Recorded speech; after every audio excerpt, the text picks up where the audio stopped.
What is going on, y'all? It is the Caveman back at it again with another video, and today is a good day. Finally, the fan favorite Isaiah McKenzie has been re-signed to the Buffalo Bills. Nobody actually knew if the Bills were actually going to bring him back, and they finally did. There was a big petition going around. All Bills fans all over Twitter have been going crazy to try and get him re-signed. Everybody wanted Isaiah McKenzie re-signed. Everybody loves this guy. I mean, he loves Buffalo. He's a perfect fit for us, and we just all wanted him to come back because he's a great personality. And we finally did re-sign him. We got him back on a one-year, $1.15 million deal with $350K fully guaranteed. This is pretty much nothing, you know. I am so glad we were able to get him for a steal. Brandon Beane once again strikes another freaking bargain for the Buffalo Bills for a player that's going to make a big impact on our team. And if we're getting him for this amount, letting him go, letting him walk would have just been absolutely pointless because this is basically nothing against the cap hit. I mean, this is just such a good deal for a guy that's going to make such a big impact on our team and on our offense, and even on our special teams with Andre Roberts gone. I'm assuming he's going to step into the role as returner. And for Brandon Beane, just to get him at such a cheap price is just another magical move, another brilliant move by Brandon Beane. I am so happy to have Isaiah McKenzie back. I am a huge fan of him, as is the entire fan base of Buffalo. We all love this guy. If we're being real here, I think that Isaiah McKenzie loves it so much here that he probably would have re-signed for like $500. Like, that's it. Like a one-year, $500 contract, he probably would have taken it. I think Isaiah McKenzie loves Buffalo that much,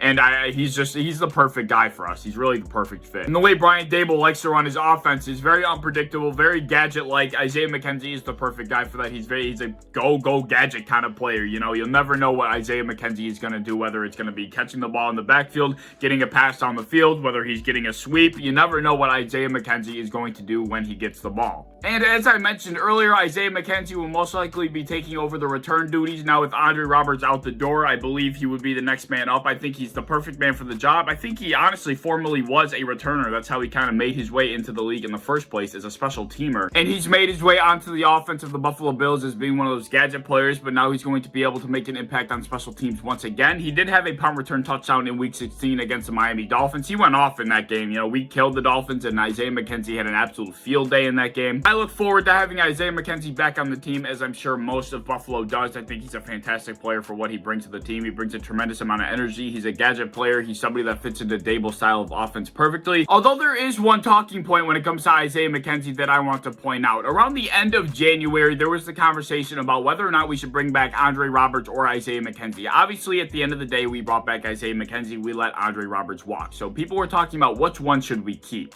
And I personally decided to hop in on this conversation, and I thought to myself, it really depends on how much we were going to use each guy. Obviously, Andre Roberts is mainly strictly just a special teamer. He was our return man. As far as Isaiah McKenzie goes, he was somebody that could be used on special teams, but he became more of a gadget player on the offensive side of the ball. Somebody we could use on sweeps, somebody we could use in the passing game, somebody that can run the ball. He could really be that gadget player that an offense needs, that Daboll's imaginative mind can use. So as I was thinking about the usage between both of these guys, it occurred to me that we really did not use Isaiah McKenzie in the playoffs as much as we did in the regular season. And that was really weird to me because Isaiah McKenzie had a lot of touchdowns for the Buffalo Bills in the regular season, and he did not really get the ball enough in the postseason for my liking. And if we are not going to use him going forward, I was thinking to myself, why even bother bringing him back? As much as I love the guy, Brian Daboll did not use him in those important games at the end of the season. With those last 3 games in the postseason, we really did not use Isaiah McKenzie. And I really never was able to figure out why. You know, Daboll was so creative with the way he ran his offense throughout the entire regular season, and that fit Isaiah McKenzie's build perfectly. But then when it came to the postseason, he just was nowhere to be found and was not using Isaiah McKenzie at all. And to make things more bizarre, like I mentioned earlier, Isaiah McKenzie went crazy in our final regular season game against the Dolphins. He had 2 touchdowns, over 100 scrimmage yards. He went crazy and owned the Dolphins. But then after that final regular season game against Miami, granted we were playing backups, we had Matt Barkley in, we were kind of just running the Dolphins out of the building. They were playing very demoralized. We had a bunch of backups in. I get it. Isaiah McKenzie was getting the ball a lot.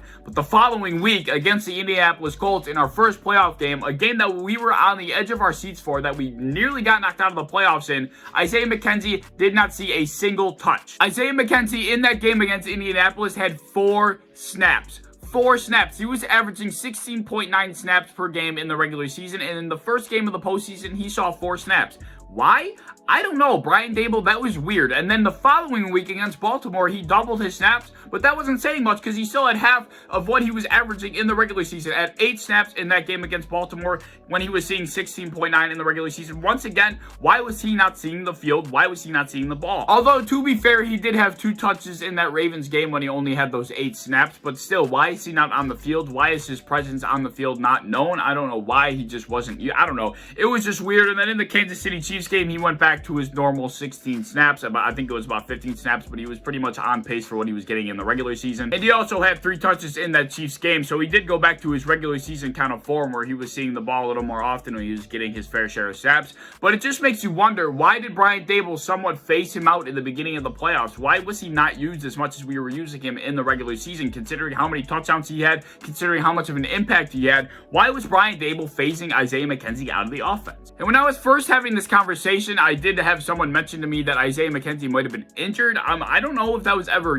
kind of proven. I don't know if that ever came out as a true fact. If I'm wrong, if that did come out as a fact and I missed it, please let me know down below. But as far as I know, Isaiah McKenzie never suffered an injury around that time. I don't know. It was just weird. Brian Daboll just pulled a little bit of a weird one at the end of the season and going into that postseason. He pulled a little funny with Isaiah McKenzie. And I don't know if I'm too big of a fan of it, but, the cap hit he's having against us has really, at the end of the day, no effect on us. It's great to have a guy like him on the team. He's really eating up no money whatsoever, and I hope to God Brian Daboll uses him as much as he did in the regular season last year, because he is a big asset to our team, and I don't want him to be phased out like he was in the playoffs last year. That's just ridiculous. With money getting tight, I am assuming that Brandon Beane is most likely going to wrap up his offseason activities. I don't know what we're going to do in the draft. It's really just team running back or team anything else at this point. It's either you want a running back or you don't. The fan base is extremely split. It's extremely black and white. It's either you want a running back or you don't. I am currently team no running back. I don't think we should draft a running back. I think we have other needs that could be addressed. I don't think a running back makes as much of an impact that, another position we could draft could. So I am not team running back. I'm sure a lot of people that are watching this video are team running back. But when that day comes, when we have that pick, whether we trade up, whether we trade down, whether we take a running back, whether we don't take a running back, there is going to be a big I told you so moment for one of these sides, and I'm excited to see it. That's going to be an exciting day, that draft day. But who knows? Even though it seems like the offseason is wrapping up for the Bills, as money gets really tight, Brandon Beane might have a trick or two left up his sleeve. Only time will tell, and I am looking forward to that. But if you have any comments on what Brandon Beane has done up to this point, if you have any thoughts about the Bills, anything else going on in the NFL, please leave them down below. I want to hear all your thoughts in the comments. If you enjoyed the video, please like, subscribe, do all that fun stuff. If you want to hit the bell to be notified when I upload, I would appreciate that. If you want to go over to Twitter, follow me over there, I would appreciate that as well. But I hope to see you in the next one. Peace.